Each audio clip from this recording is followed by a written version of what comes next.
కావల్ రక్షకుడు రెంజీ ఫణిక్కర్ దర్శకత్వంలో సురేష్ గోపి రెంజీ ఫణిక్కర్ నటించిన సినిమా కావల్ 2021లో రిలీజ్ అయింది. ఈ సినిమాని 2024లో తెలుగు డబ్బింగ్ చేసి రిలీజ్ చేశారు. అమెజాన్ ప్రైమ్లో రిలీజ్ అయింది. కంబన్ అనే ఓ ఏజ్డ్ రౌడీ తన స్నేహితుడి పిల్లల్ని కాపాడుకోవడం కోసం ఏం చేశాడు అన్నదే ఈ రక్షకుడు సినిమా. సురేష్ గోపి ఆవేశపూరితమైన నటన ప్రదర్శించడంలో దిట్ట.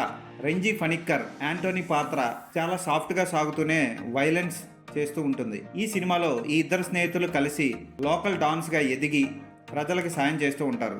ఈ ఇద్దరు పాత్రలే ఈ సినిమాకి హైలైట్ అని చెప్పొచ్చు. వాళ్ళిద్దరి మధ్య స్నేహం కోసం ఒకరికొకరు ఏం చేసుకున్నారు అన్నదే హైలైట్. ఫైట్స్ చాలా న్యాచురల్గా ఉండి ఆకట్టుకుంటాయి. నిఖిల్ కెమెరా, బ్యాక్గ్రౌండ్ స్కోర్ కూడా బాగుంటాయి. ఓ వైపు సెంటిమెంట్ సీన్స్, ఓ వైపు యాక్షన్ సీన్స్, ఓ వైపు స్లోగా సాగే సీన్స్ అన్నీ మిక్స్ చేసి దర్శకుడు చక్కగా తీశాడు ఈ సినిమాని. తెలుగులో కూడా డబ్బింగ్ పర్వాలేదు అనిపిస్తుంది.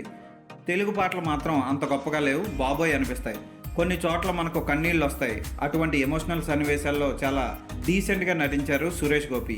సురేష్ గోపి సినిమాలో బీభత్సమైన బూతులతో భయంకరమైన యాక్షన్ ఉంటుంది, కానీ అవేవి ఈ సినిమాలో కనపడవు. ఎమోషనల్గా హార్ట్ టచింగ్గా ఉంటాయి కొన్ని సీన్లు. యాక్షన్ ముఖ్యంగా సాగిన మలయాళ సినిమా ఇది.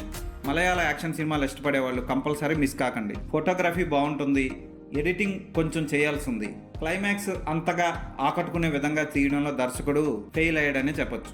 ఈ సినిమాకి నేను ఇచ్చే రేటింగ్ 3/5.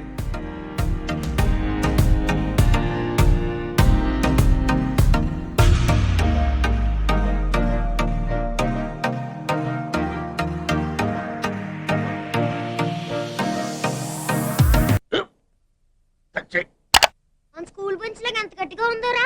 కొట్రా, కొట్టు, పర్లేదు, కొట్టు. అబ్బా చైన్ పెట్టేసింది బాబాయ్. నీకు ఏంటి నువ్వు కొడతావా? కమా బిట్ మీ యార్. వద్దు బాబాయ్.